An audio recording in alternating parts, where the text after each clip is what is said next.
Bonjour, admirables frères et sœurs.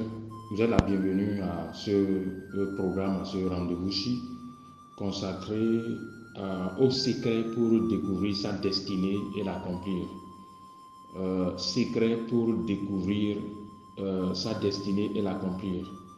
Vous l'avez compris, nous sommes en train de travailler à vous permettre bien évidemment à découvrir votre raison d'être sur la terre. La raison pour laquelle vous êtes né doit être connue précisément de vous. Sinon, nous sommes dans un monde de distraction. Si vous ne savez pas, vous ne connaissez pas votre feuille de route, si vous n'avez pas comme une sorte de boussole pour savoir votre destination finale et l'orientation à donner à votre vie, vous passerez les 70 ans à errer ici et au finish, vous ne ferez rien de bon. J'ai vu les gens qui voltigent d'un pays à un autre et j'imagine, si vous devez faire simplement un an dans chaque nation du monde, à l'issue des 70 ans, vous ne ferez même pas la moitié, bien évidemment, du parcours terrestre. En définitive, donc, si vous devrez suivre le rythme du monde, vous allez constituer une perte pour l'humanité. Vous êtes venu ici accomplir une destinée, vous êtes venu ici accomplir une mission de vie et de pouvoir connaître cette mission de vie pour ne pas errer, pour être concentré sur l'essentiel. Alors, si vous êtes à la recherche d'un but précis pour lequel vous êtes né, si vous voulez connaître votre raison d'être sur la terre, si vous voulez avoir définir avec précision votre mission de vie, vous êtes au bon endroit. Soyez les bienvenus donc à l'école de l'esprit et bien évidemment des rois. Alors, nous sommes en train de voir les secrets pour découvrir sa destinée et l'accomplir. Je dois pouvoir vous le dire, si vous êtes nouveau à ce programme-ci et que vous nous écoutez par le moyen de YouTube, c'est le moment de vous abonner. Pour tout le monde, nous vous invitons bien évidemment à commenter, à liker et à partager ce message-ci pour lui donner plus de visibilité et transformer beaucoup plus de vie. Mais n'oubliez pas, si vous ne vous êtes pas encore abonné, faites-le afin que vous puissiez avoir nos notifications dès la publication d'autres enseignements, en tout cas des enseignements sur les secrets pour découvrir sa destinée et d'autres enseignements aussi bien évidemment intéressants. Vous êtes donc bénis. Alors, les secrets pour découvrir sa destinée et l'accomplir, nous sommes en train de vous aider à découvrir ce pourquoi vous êtes ici. C'est le but de cet enseignement-ci, de cette série-ci. Dans la première partie de l'enseignement, nous avons commencé par explorer les principes pour découvrir sa destinée. Dans la deuxième partie, naturellement, nous allons voir les principes pour accomplir sa destinée.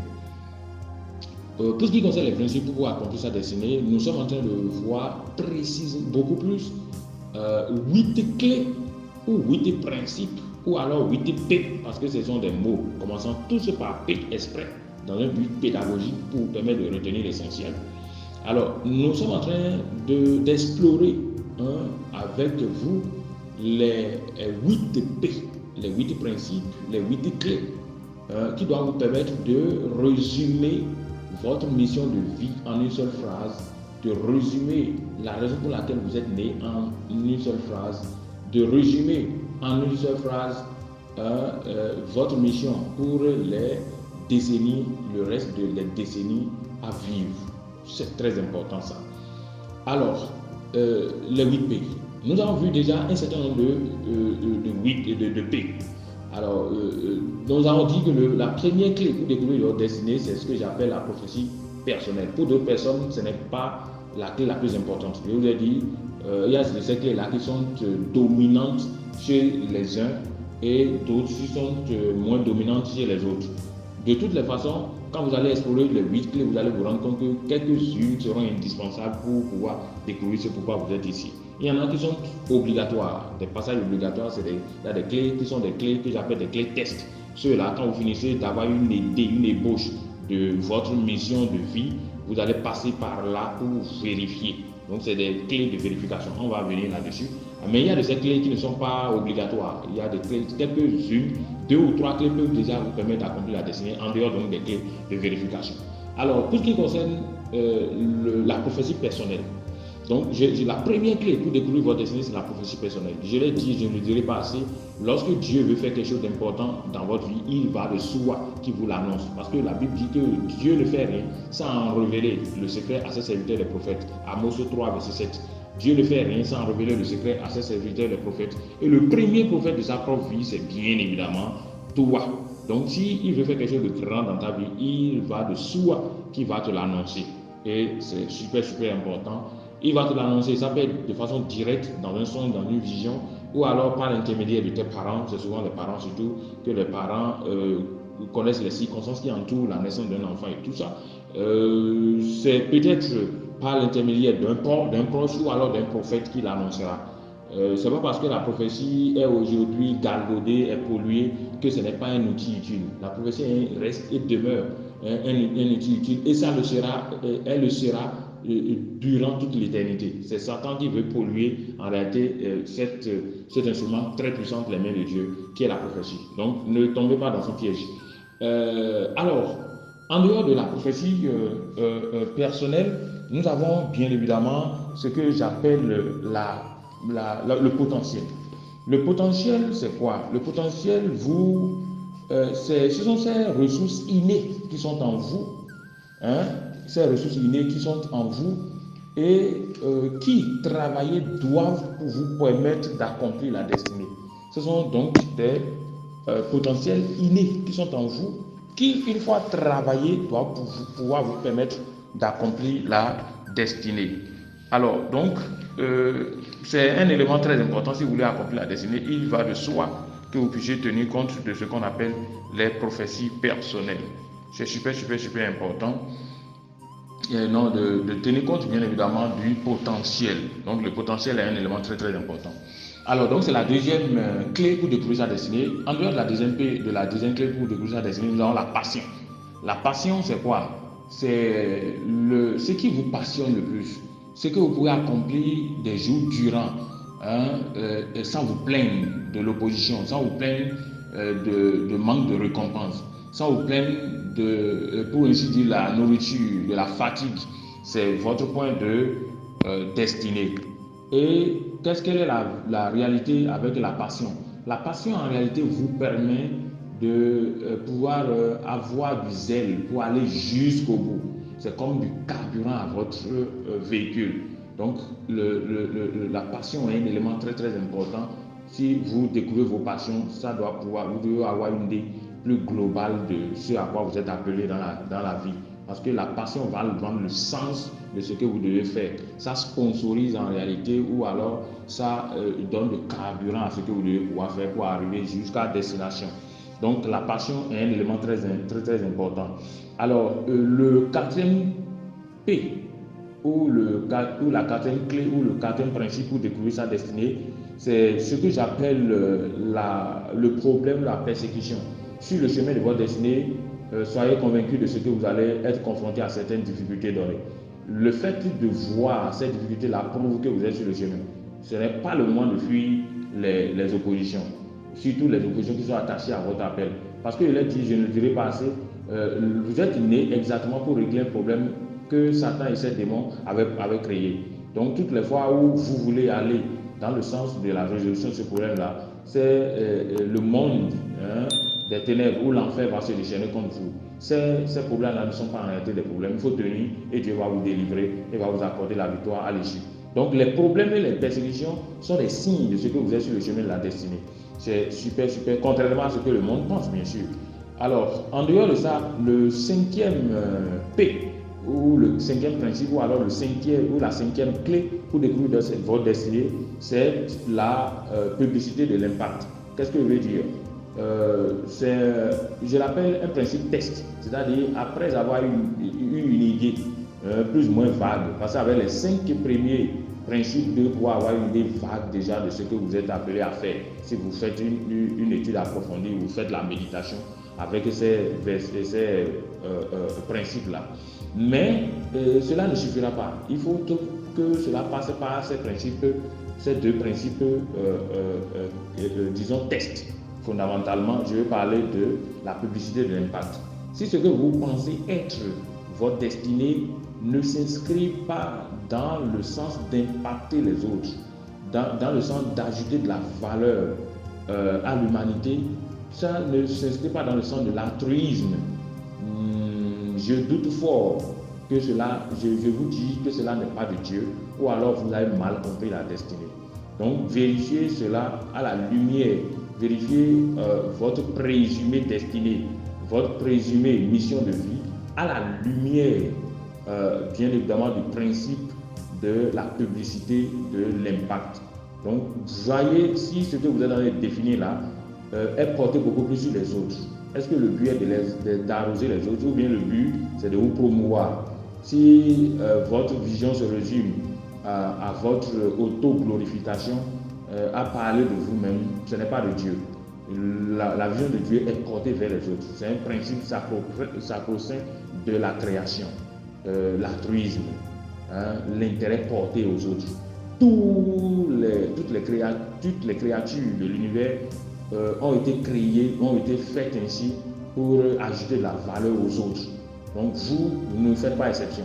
C'est super important.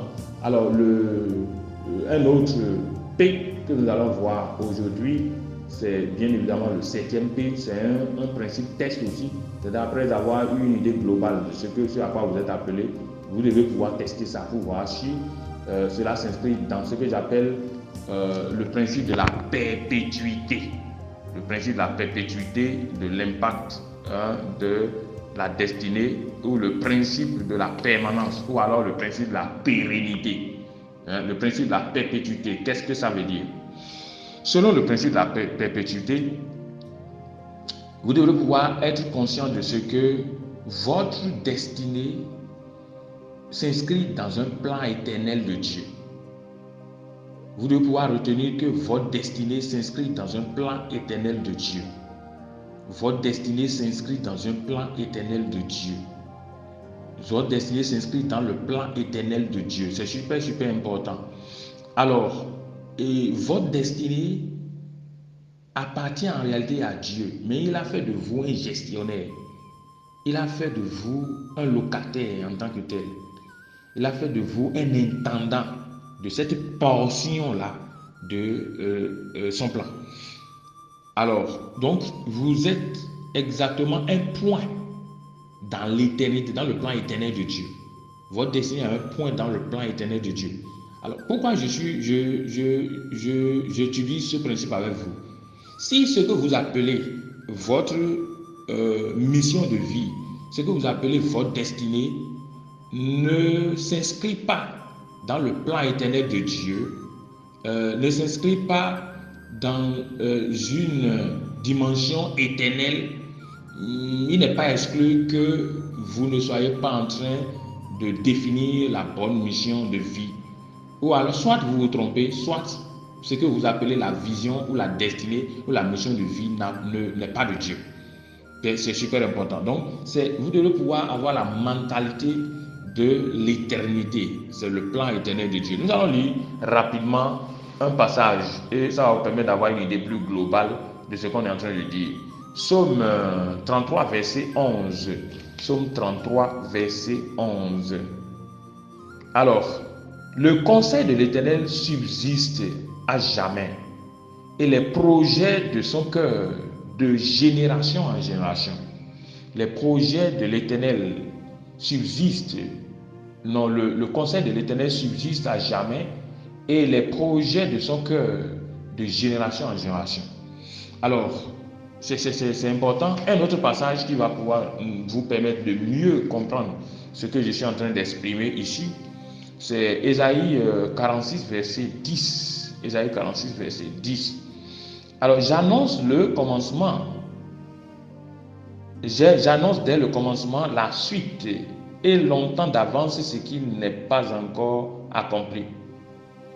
J'annonce dès le commencement ce qui vient par la suite.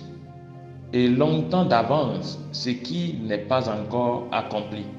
Je dis, mon projet tiendra et j'exécuterai tout ce que je désire.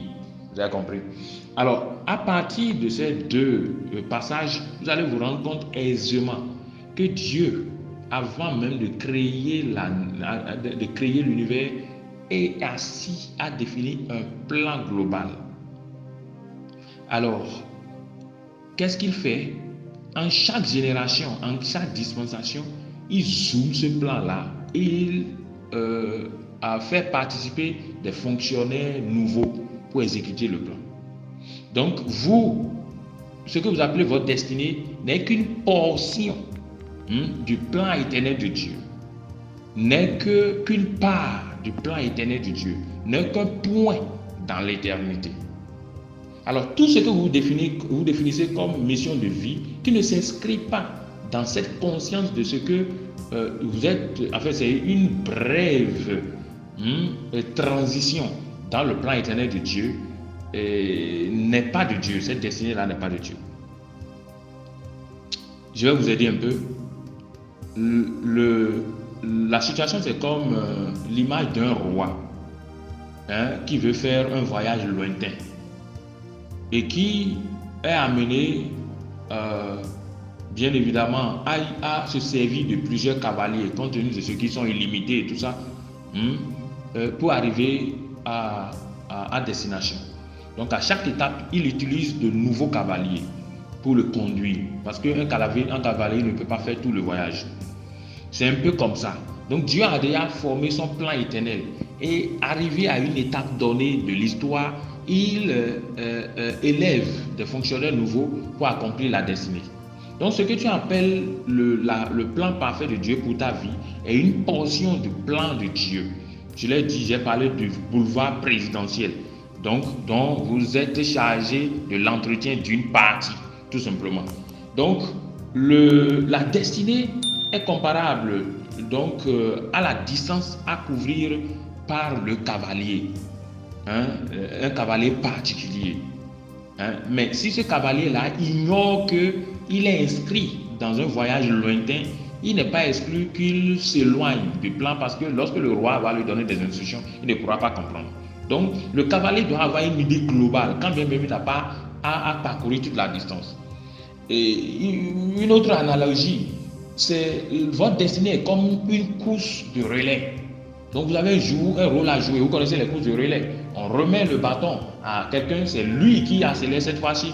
L'autre peut commencer par se reposer, parce que celui qui a le bâton actuellement doit courir jusqu'à remettre le bâton à une autre personne. Donc, c'est comme ça que votre destinée est comme une course de relais pour pouvoir accomplir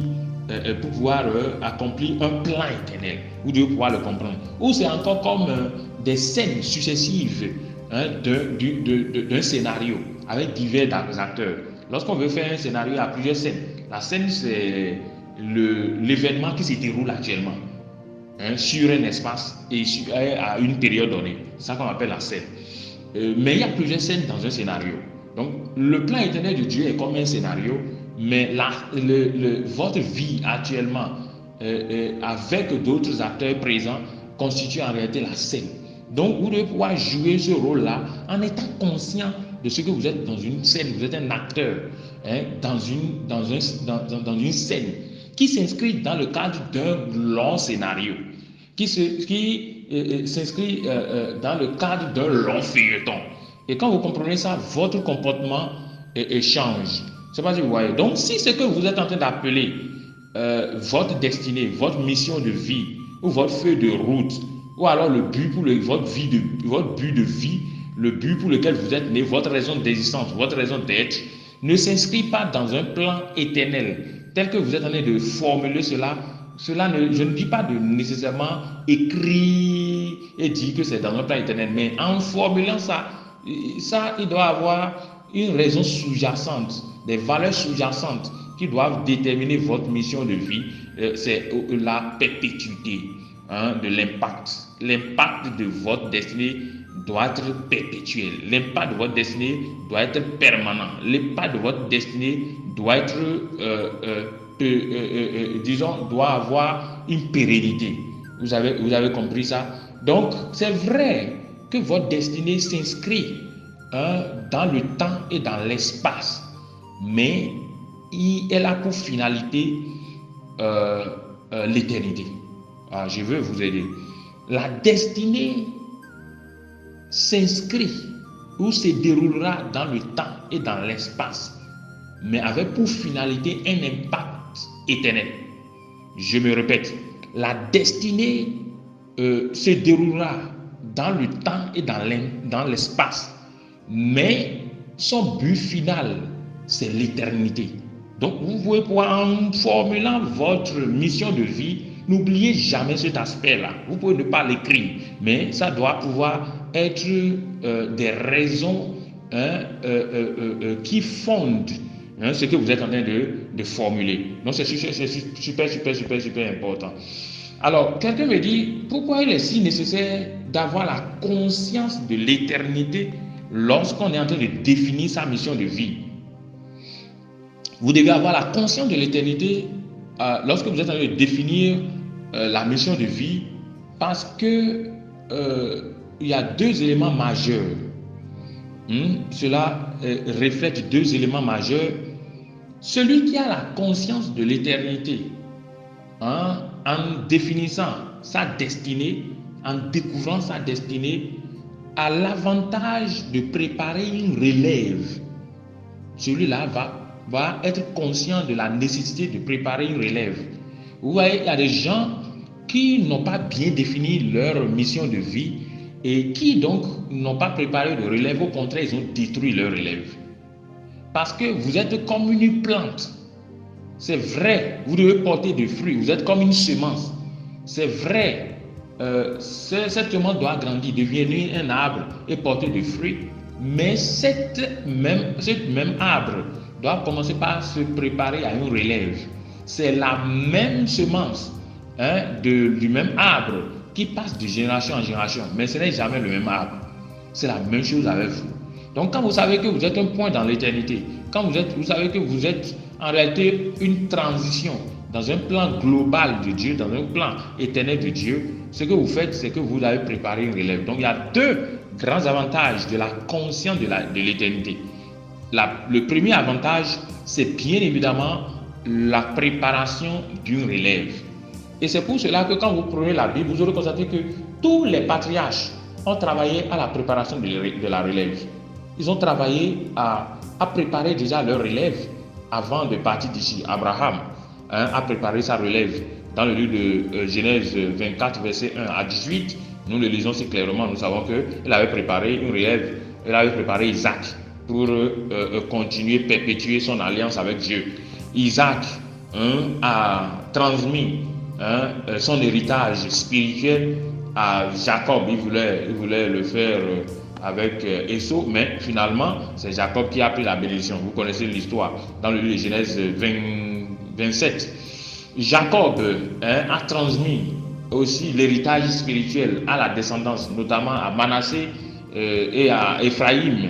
Bien évidemment, vous pouvez lire ça dans le livre de Genèse 48. Moïse a transmis l'héritage spirituel au peuple d'Israël, en tout cas d'abord à Josué dans le livre de Exode 31 et dans le livre de Exode 33, vous allez pouvoir retenir cela.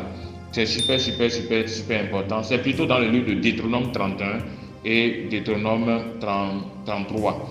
Alors, très important. Et Jésus aussi, dans le livre de Jean 17, vous vous rendez compte quand il dit qu'ils soient un comme nous sommes un, et tel que tu m'envoies, je les envoie. Et vous connaissez cette exhortation de Jésus-Christ lui-même, la grande mission, quand il disait tout pouvoir m'a été donné, allez, faites de toutes les nations des disciples, baptisez-les au nom du Père, du Fils et du Saint-Esprit. Et autres, vous comprenez ça? Donc le but, la finalité d'une destinée, c'est d'être perpétuelle, quand bien même elle se déroulera dans le temps.